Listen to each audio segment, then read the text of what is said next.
Bretagne 5, l'invité de la matinale. Et à 8h17, on a un petit peu de retard. Notre invité de la matinale est là. Il est venu de Lannion spécialement pour être là avec nous au micro ce matin. Il s'agit d'Éric Laurent. Il est référent Renaissance pour les Côtes-d'Armor. Il est notre invité politique de la matinale. Bonjour Éric Laurent. Bonjour Stéphane Hamon. Et je ne suis plus référent. J'ai été le référent pendant un moment, mais nous avons eu des élections en début d'année, démocratiquement dans le parti, et je suis donc président de l'Assemblée départementale des Côtes-d'Armor.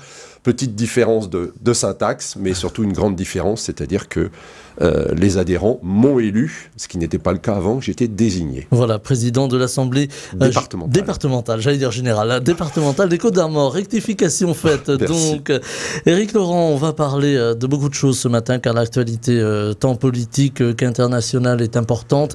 On va commencer justement par cette actualité internationale et cette situation tout près de nous au Proche-Orient, en Israël et dans la bande de Gaza, avec cette guerre contre le Hamas. Le président de la République s'est exprimé autour du sujet hier lors de sa visite en Israël et à Rafah. Aujourd'hui, il est en Jordanie. Un message qui fait entendre la voix de la France. Est-ce qu'il est encore audible, la voix de la France, dans cette partie du monde? Alors tout d'abord, moi je voudrais dire toute ma solidarité avec le peuple israélien, mais notamment avec les Français de confession juive qui vivent en Israël. Et le 7 octobre, toute la sidération que l'on a pu avoir à prendre connaissance de ce que le Hamas a fait. Le Hamas est un groupe terroriste, il n'y a pas d'autre nom pour le qualifier, et ceux qui essayent de le faire appeler résistant ou autre se trompent complètement. Le Hamas est un groupe terroriste. Le 7 octobre, ils ont tué, massacré dans des conditions effroyables, torturé, violé, ouvert le ventre de femmes enceintes pour en extraire des bébés. Ça nous rappelle, nous, des histoires, des choses de 80 ans en arrière, quand on a connu les pires heures de la guerre en Europe. Ces choses-là sont inqualifiables.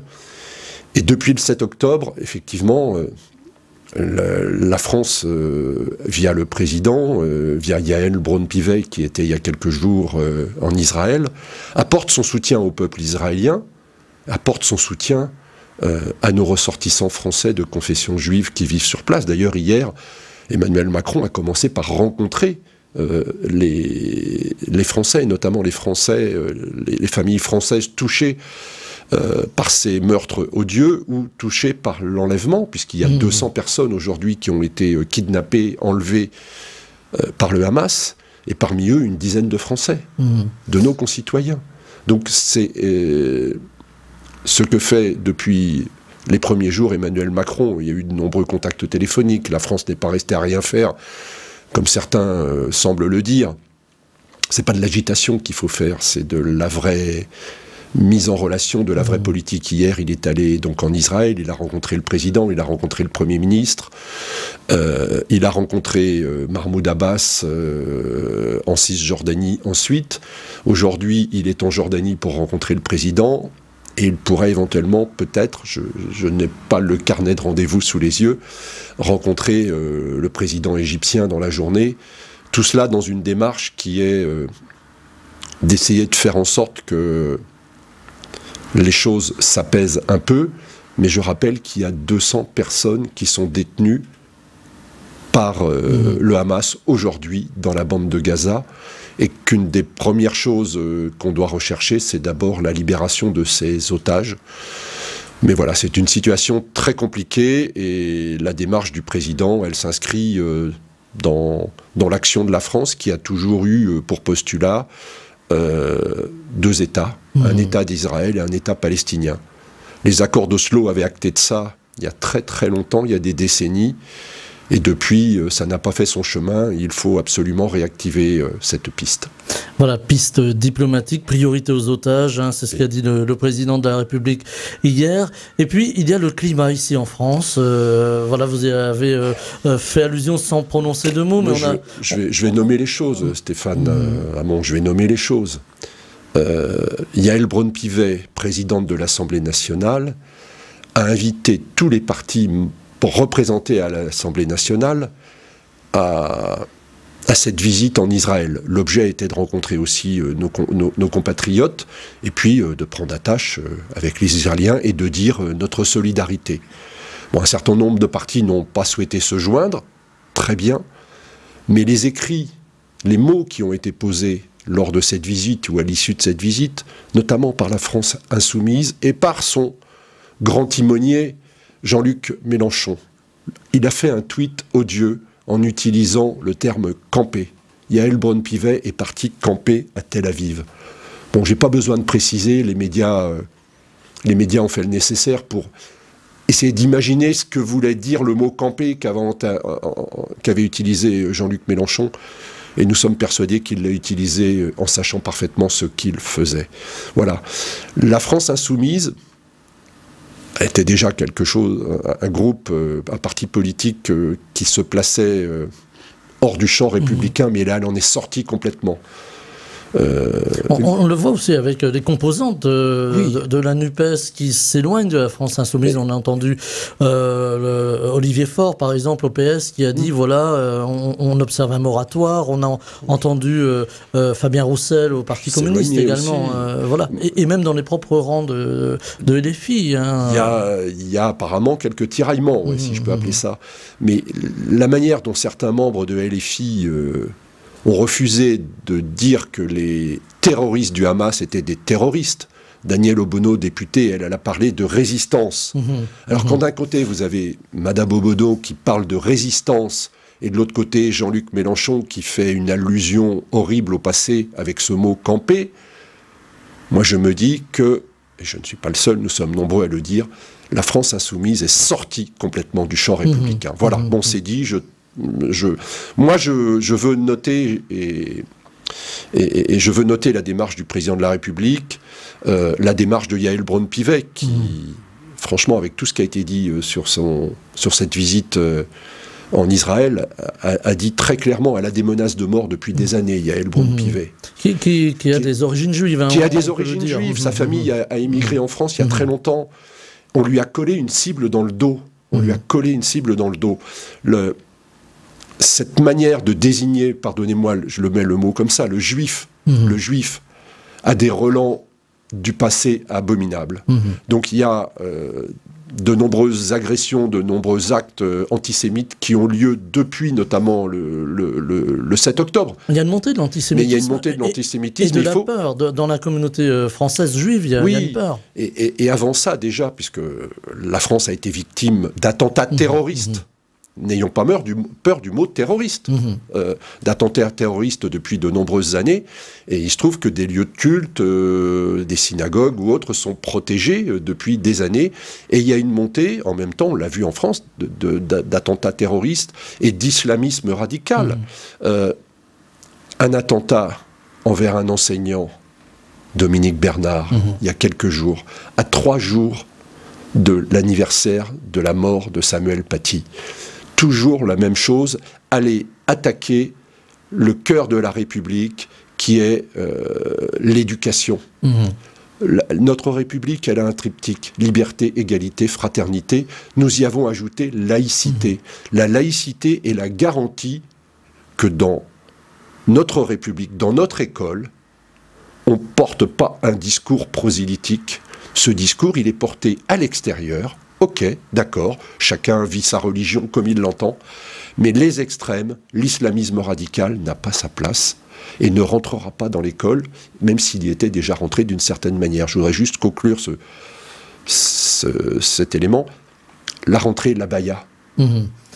Ça fait beaucoup discuter, l'abaya. Oui, ça fait beaucoup discuter, mais Gabriel Attal a pris une décision saine, directe. Il a d'ailleurs été très clair dans les propos. Il a mis des mots là-dessus. Il a dit la tolérance, ça suffit. La bienveillance, ça suffit. Et donc désormais, c'est non. C'est non. Puisqu'on sait très bien qu'une grande partie de celles qui portaient l'abaya s'étaient poussées autrement. Voilà. Donc le sujet est vaste. On a en face de nous une situation très compliquée en Israël. Et je rappelle que on a 30 Français qui ont été odieusement assassinés par des terroristes. Alors, il y a aussi ces manifestations, pour conclure le sujet, il y a ces manifestations qui ont lieu en soutien à la Palestine. Alors, évidemment, il ne s'agit pas de dire que les enfants palestiniens ne doivent pas bénéficier d'une bienveillance et de se dire que, voilà, il y a deux vitesses pour la condamnation. Mais il y a ces manifestations qui prennent souvent un tour anti-israélien, anti-Israël en tout cas. Voilà, et ces manifestations.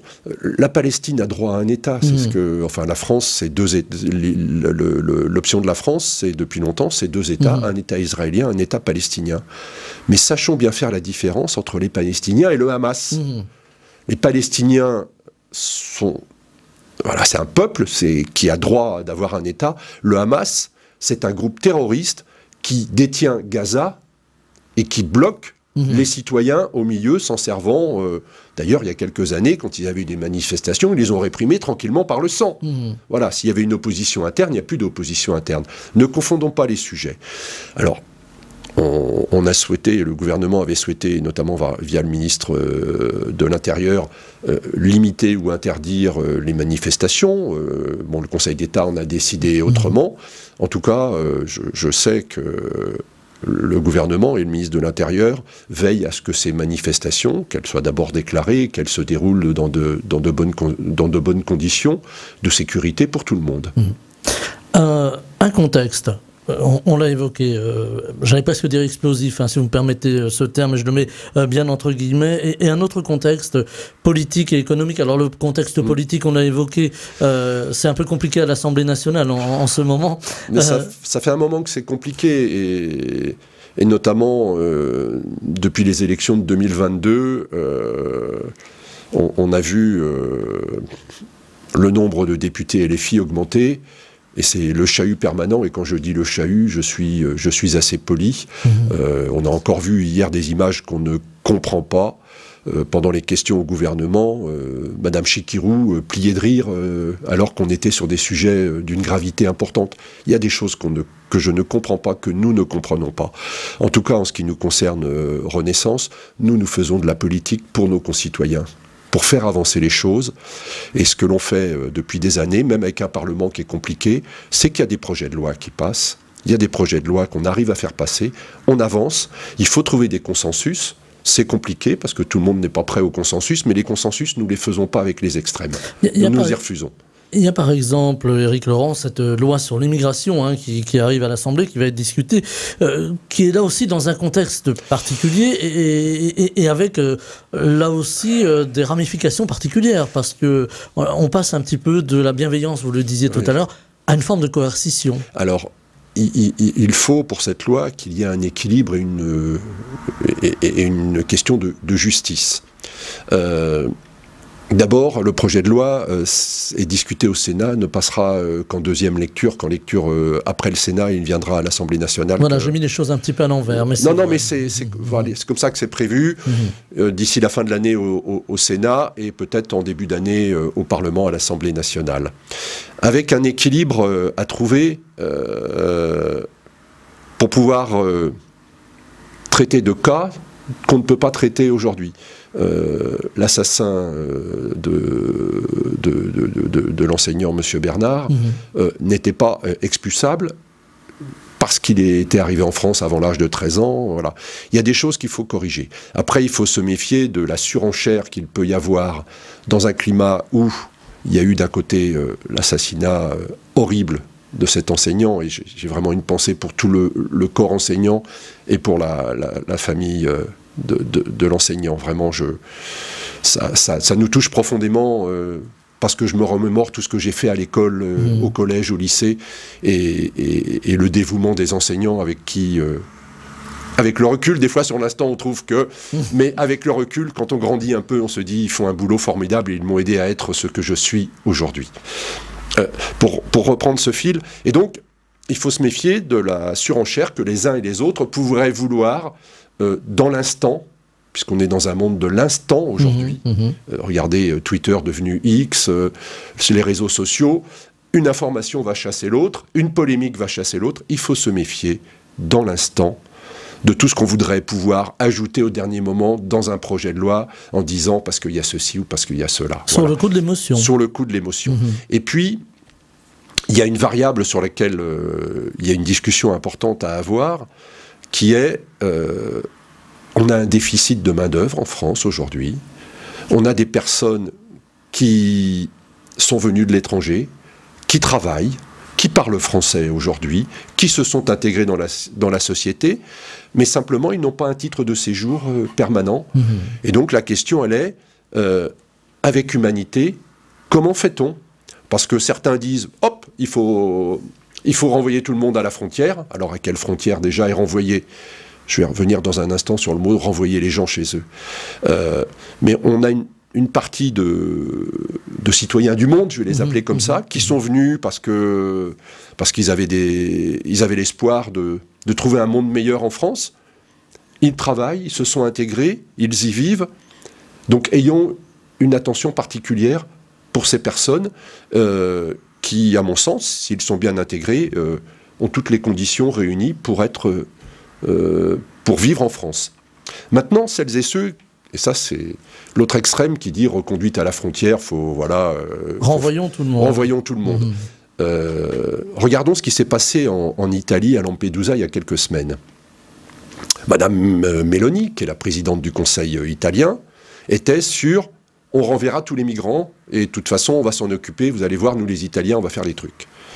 Qu'est-ce qui s'est passé à Lampedusa ? Il y a eu une espèce d'appel d'air. Bon, voilà, il y a des passeurs, il y a des personnes qui payent ces passeurs pour arriver sur le sol européen. Et la situation a débordé à Lampedusa sur une arrivée massive de migrants. Qu'a fait Madame Meloni ? Elle a appelé au secours l'Europe. Madame von der Leyen est venue s'exprimer justement à ce sujet. Et quand on dit on va reprendre le contrôle de nos frontières, on va expulser tous les étrangers, on va arrêter tout le monde avec... non, on n'arrêtera pas des flux migratoires, il va falloir en tenir compte. Et après, avec humanité, là encore, voir les personnes qui peuvent rester sur le territoire européen parce que elles ont échappé à un monde qui était dangereux pour elles. Et là, il y a des règles d'accueil. Et puis, les migrants économiques, s'ils ne parlent pas une langue européenne, voilà, il faut les reconduire avec bienveillance et humanité dans leur pays. Mais vous voyez, juste un dernier point avant de répondre à la question. On dit, oui, telle personne avait une obligation de quitter le territoire français, il n'a pas été expulsé, machin. Mais il y a beaucoup de pays, au-delà de la Méditerranée, quand on veut prendre attache avec eux pour raccompagner la personne, c'est pas si simple que ça. Voilà, ils ne veulent pas reprendre leurs ressortissants. Donc, qu'est-ce qu'on en fait des apatrides ? On les emmène dans un autre pays ? Non. Donc, voilà. Le monde est compliqué. Et les solutions Yaka Faucon, ça ne marche pas.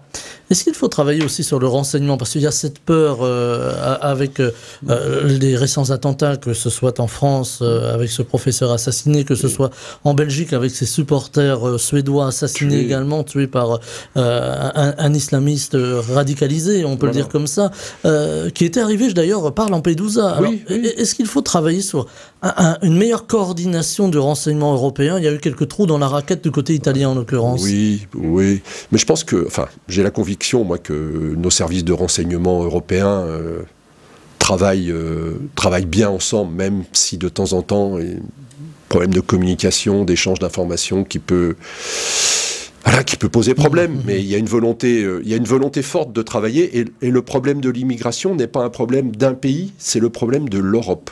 Alors l'Europe, il y a peut-être quelque chose qui a été fait un peu vite, ça a été l'espace Schengen, où on a ouvert des frontières intérieures. C'est une forme d'appel d'air très rapide, finalement. Voilà, et donc un étranger qui rentrait dans un pays de l'espace Schengen, il avait accès, a priori, sans contrôle aux frontières internes, à une partie de l'Europe.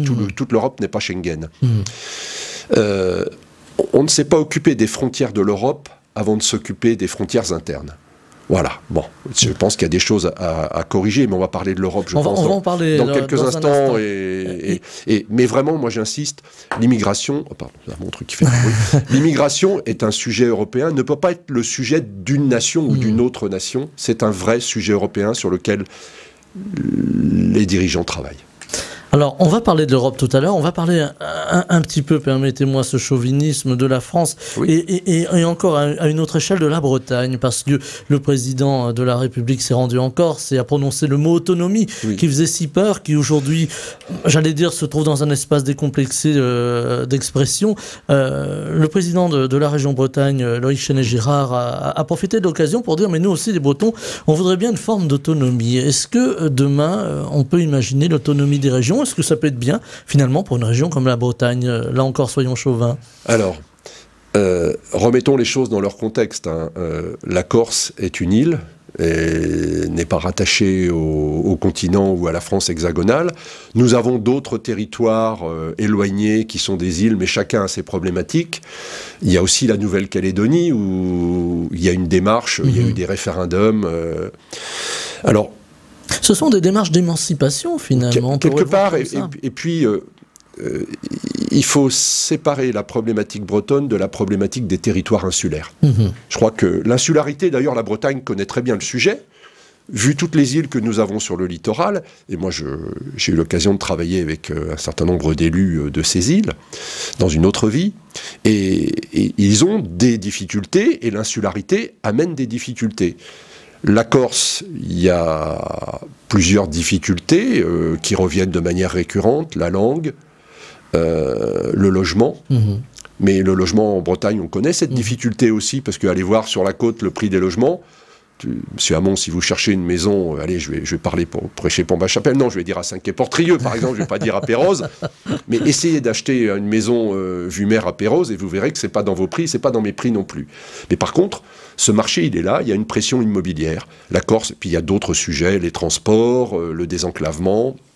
Voilà, donc le président a souhaité ouvrir une nouvelle page avec la Corse. Et effectivement, immédiatement, Loïc Chenet-Girard a réagi au titre « Et la Bretagne » dans tout ça. Alors, moi, la situation, elle mérite ces remarques-là. La Bretagne a une identité forte, ça on le sait. Alors à 4 ou à 5, c'est un autre débat, je ne vais pas y rentrer aujourd'hui, mais aujourd'hui, la Bretagne, en tant que région, c'est 4 départements.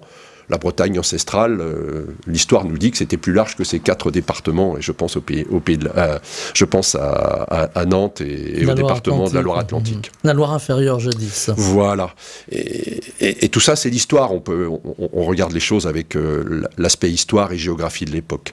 Ce qu'on souhaiterait, moi, ce que je porte pour Renaissance, c'est qu'on ait plus de capacité d'action et d'innovation sur le terrain, avec un État fort, mais avec une région forte. Voilà, c'est des équilibres qu'il faut...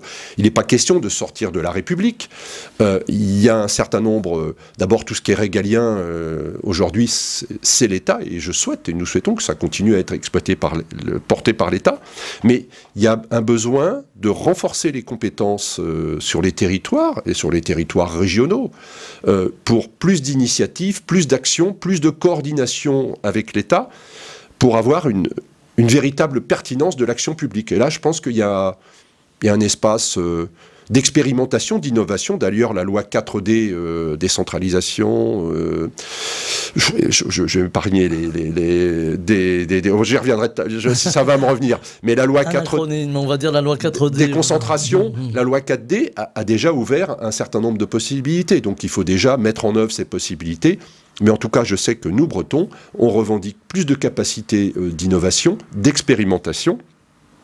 Et je pense à des sujets, je viens d'en citer un, qui est le logement, sur lequel il faudrait très certainement que les régions aient une autonomie, une capacité d'autonomie différente, mais aussi sur la santé. On voit bien les problématiques santé que l'on a en Bretagne. J'ajoute un sujet qui est la mobilité. Donc voilà, il y a des grands sujets sur lesquels on peut travailler en renforçant les compétences des régions. Et la région Bretagne est candidate mais nous aussi, Renaissance. Nous avons un groupe à la région Bretagne et on suit parfaitement ces sujets. Alors, Éric Laurent, il nous reste bon an, mal an 4 minutes. J'aurais voulu vous entendre sur Renaissance, évidemment, qui est, permettez-moi le terme, un petit peu emprunté à l'univers sportif, mais dans les starting blocks, pour les européennes de 2024. Juin 2024, ça va venir très vite. 9 juin 2024, allez, on est à 8 mois d'une échéance électorale importante. Alors, Renaissance... je le disais, c'était La République En Marche qui est devenu un parti politique, qui était un mouvement qui est devenu un parti politique en fin d'année 2022. Nous avons tenu un campus à Bordeaux au début du mois d'octobre. Nous étions près de 3000 militants de Renaissance. Nous avons accueilli la Première ministre, un certain nombre de ministres. Ursula von der Leyen nous a fait le plaisir de venir s'exprimer en français parfait devant les militants.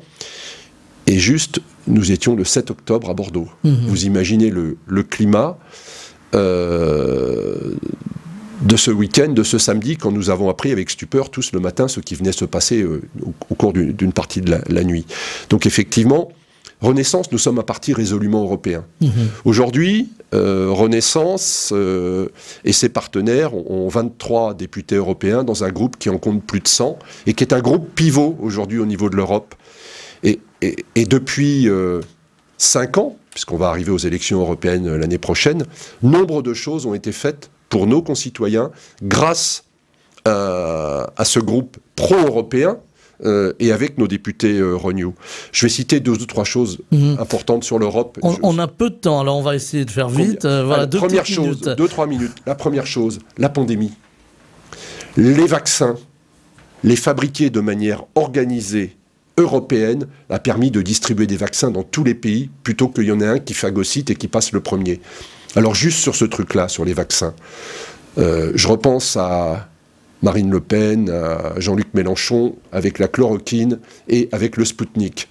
Nous, on a fait corps avec nos partenaires européens. Le Spoutnik, le vaccin. Oui, le Spoutnik, pas le vaisseau spatial, le vaccin, où il fallait, voilà, c'était le meilleur du monde.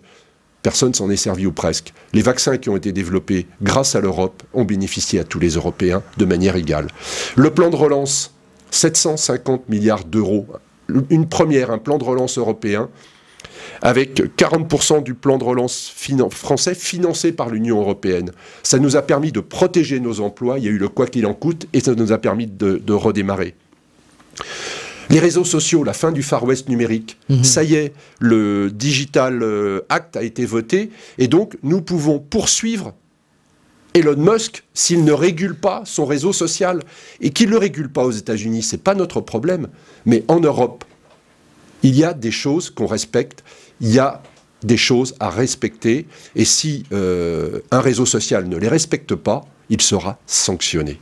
Et puis, pour l'honneur de l'Europe, on a acté de la suppression des fonds européens pour les pays qui ne respectent pas la démocratie. Je pense à la Hongrie. Alors, je salue la victoire en Pologne, récente, de progressistes quelque part, et qui vont faire que la Pologne va redevenir un espace tout à fait bien et positif en Europe, et on va travailler avec plaisir avec eux. Voilà, c'est des choses que je voulais dire. Et puis enfin, sur la partie climat, c'est important. Dernière chose, le Green Deal, la neutralité carbone en 2050, c'est acté. Et puis sur l'électricité, on a trouvé un accord cette semaine ou la semaine dernière entre les ministres européens sur le marché de l'énergie électrique pour le découpler des hydrocarbures, parce que c'était ça qui faisait flamber les prix. Et puis dernier point, on a des centrales nucléaires en France, on a besoin d'en construire d'autres, et ça passera dans les fonds subventionnables en énergie verte, en énergie décarbonée. Voilà, ça c'est la France qui agit en Europe. Éric Laurent, qui est le président départemental de Renaissance, voilà, je redonne le véritable titre pour les Côtes-d'Armor, bien entendu, et qui était avec nous en direct ce matin. On est un peu pris par le temps, je vous en remercie. Je vous souhaite une très belle journée. Merci à vous et très bonne journée à toutes les auditrices et les auditeurs. Bretagne 5 matin, Stéphane Hamon.